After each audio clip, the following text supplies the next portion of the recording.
Juliari Batubara merupakan Menteri Sosial ketiga yang terjerat kasus korupsi di era reformasi. Juliari diduga meraup untung 17 miliar rupiah terkait pengadaan paket bantuan sosial berupa sembako untuk penanganan COVID-19 di wilayah Jabodetabek. Menanggapi kasus korupsi yang menjerat Mensos, Presiden Joko Widodo menegaskan tidak akan melindungi mereka yang terlibat korupsi.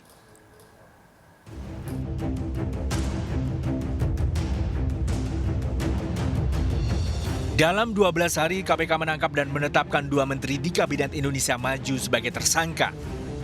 Setelah Menteri Kelautan dan Perikanan Edi Prabowo, kali ini Menteri Sosial Juliari Batubara tersandung kasus korupsi. Tidak main-main, nilai korupsi dana bansos COVID-19 mencapai 17 miliar rupiah. Sebelumnya, sejumlah menteri di Kabinet Joko Widodo juga terjerat kasus korupsi dan ditetapkan sebagai tersangka oleh KPK. Sebelum Juliari Batubara, Idrus Marham juga terjerat kasus korupsi saat menjabat sebagai Menteri Sosial di era Kabinet Indonesia Kerja. Idrus Marham terjerat kasus suap pembangunan PLTU Riau I. Dalam amar putusan hakim, politisi Partai Golkar ini terbukti menerima suap sebesar 2 miliar 250 juta rupiah.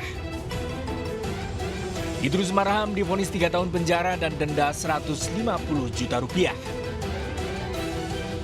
Menteri Pemuda dan Olahraga di Kabinet Indonesia Kerja Imam Nahrawi tersandung kasus dana hibah KONI tahun anggaran 2018. Dalam sidang di Pengadilan Tipikor, Imam Nahrawi terbukti menerima gratifikasi senilai 11,5 miliar rupiah untuk pencairan dana hibah dari Kemenpora ke KONI. Ia divonis 7 tahun penjara dan denda 400 juta rupiah. Tak lama sebelum penangkapan Juliari Batubara, KPK juga menangkap dan menetapkan tersangka Menteri Kelautan dan Perikanan Edi Prabowo. Edi diduga menerima suap 3,4 miliar rupiah dan 100 ribu dolar Amerika Serikat terkait izin ekspor benih lobster. Jauh sebelum 2 menterinya menjadi pesakitan KPK, Presiden Joko Widodo sudah mengingatkan seluruh jajaran menteri, pemerintah daerah, hingga aparat penegak hukum saat memberikan arahan di Rakornas Indonesia Maju tahun lalu. Karena tugas saudara-saudara adalah menggigit siapapun yang memiliki niat buruk untuk mengganggu agenda besar strategis bangsa kita. Kalau masih diteruskan, ini saya ingatkan pagi hari ini, kalau masih ada yang main-main, sekali lagi, yang gigit saya sendiri.